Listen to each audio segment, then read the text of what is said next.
வணக்கம் நண்பர்களே, welcome to movie critic channel. ஒரு மெட்ரோ ஸ்டேஷன் இருக்கு. அந்த ஸ்டேஷனுக்கு போறவங்க சில பேர் திரும்பி வரவே இல்லை. இது வெறும் யுர்பான் லெஜெண்டா இல்ல உண்மையிலேயே சாபம் பிடிச்ச ஒரு ஸ்டேஷனா? இந்த கோஸ்ட் ட்ரெயின் படம் நம்மள பயமுடுத்துனுச்சா இல்ல ட்ராக்கை விட்டு இறங்குனுச்சா? இந்த ரிவ்யூல தெரிஞ்சுக்கலாம். கதை அப்படின்னு பார்த்தா, ஒரு ஹாரர் யூடியூபர் ஒருத்தங்க இருக்கிறாங்க.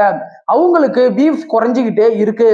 எப்படியாச்ச வைரல் ஆகணும் அப்படிங்கிற ஒரு ஆசையில யாருமே போறதுக்கு தயங்குற கோம்பிளிங் ஸ்டேஷனை பத்தி வீடியோ போடலாம் அப்படிங்கிற ஒரு ஐடியாவுக்கு வராங்க.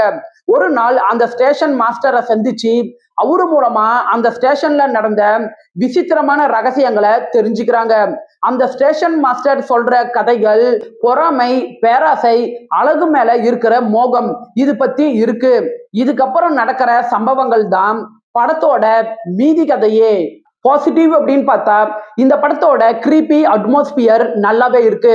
சாதாரண ஒரு மெட்ரோ ஸ்டேஷனை பயமுறுத்தக்கூடிய ஒரு கிளாஸ்ட்ரோபிக் இடமா மாத்தினது நல்லாவே இருக்கு.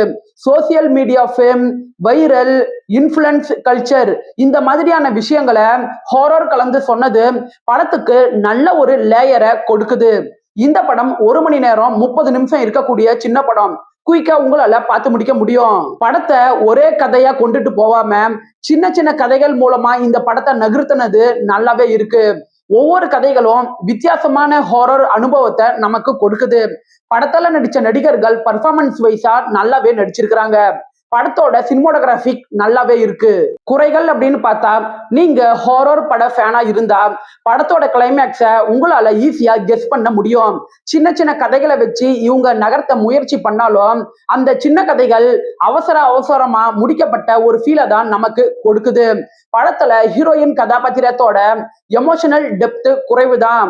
அவங்களோட நிலைமை நம்மள பெருசா பாதிக்கல. படத்துல வர ஜம்ப்ஸ்கேர் காட்சிகள் ஆன் அண்ட் ஆஃபா தான் ஒர்க் அவுட் ஆகியிருக்குது. நீங்க இவ்வளவு தூரம் வந்துட்டீங்கன்னா என்னோட ரிவ்யூ உங்களுக்கு யூஸ்ஃபுல்லா இருக்கு அப்படின்னு நான் நம்புறேன். ஸோ மறக்காம என்னோட மூவி கிரிட்டிக் சேனலுக்கு சப்ஸ்கிரைப் பண்ணி பெல் பட்டன் அமுக்க மறந்துடாதீங்க. ஓவராலா இந்த கோஸ்ட் ட்ரெயின் படம் ஒரு ஆவரேஜான படம் தான். 10க்கு 6.2 ரேட்டிங் கொடுக்கலாம்.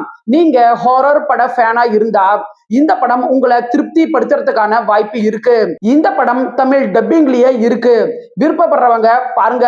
படத்துல ரத்தம் வர மாதிரியான காட்சிகளும் ஒரு இடத்துல லிப்லாக் முத்த காட்சிகளும் இருக்கு. சோ பாக்குறதுக்கு முன்னாடி யோசிச்சுக்கோங்க. நாம வேற ஒரு வீடியோல சந்திக்கலாம். அது வரைக்கும் நன்றி, வணக்கம்.